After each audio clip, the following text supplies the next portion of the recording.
The monopoly market structure. The term monopoly is derived from two words, monos and polis. The term monos means single and the term polis means a seller. Hence, it's a market structure in which there is a single seller of the commodity, or rather a single producer and seller of the commodity. He supplies the total product to the market. Since he is the single seller, he controls the entire market supply. He increases the supply as he wishes to. He decreases the supply as he may wish to. Hence, he is the one, if he is able to control the market supply, he is able to control the price also. Hence, he determines the price of the commodities in the market. He is a price maker. There are a large number of buyers in this market structure. The seller sells a homogeneous product. No close substitute is available in the market. He supplies only one type of product.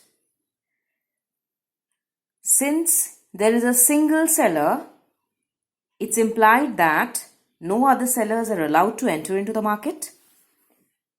The entry is closed. The entry is closed because of certain restrictions: natural, legal, and man-made. An example of natural restriction is the absence of raw material. Say there is only one source of raw material and that has already been grabbed by the existing seller.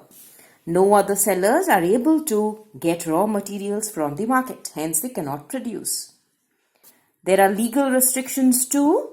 Legal restrictions refer to the government laws like patents, copyrights, etc.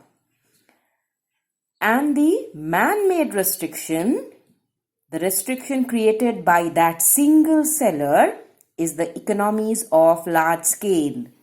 Since he is the only seller, he produces commodities in a large scale. He purchases raw materials in a large scale. Thereby, he is able to get an advantage. What advantage? Lower cost of raw materials. That's what generally happens when we buy goods in larger quantities.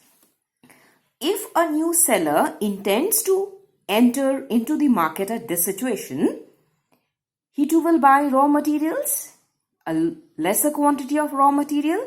He won't be able to get the raw materials at that same low price which the single seller is getting.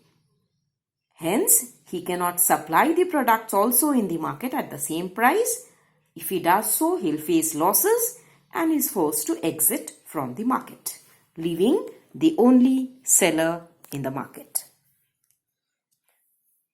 Then the next feature is the seller is the price maker. Since he is the only seller, he determines the supply. Hence, the price of the products is also determined by him. The single seller can also take the advantage of a price discrimination. Price discrimination means he charges different prices for the same commodity from different sellers. Now, the difference in price is not because of a difference in the cost of manufacturing the product or cost of supplying the product. He just charges different prices in order to maximize his profits. He charges higher prices from the rich customers and lower prices from the poor customers. Such an example of price discrimination can be seen in the railways. The railways charge lower rates for transporting essential products like food products, coal, etc., as compared to the transportation of other products.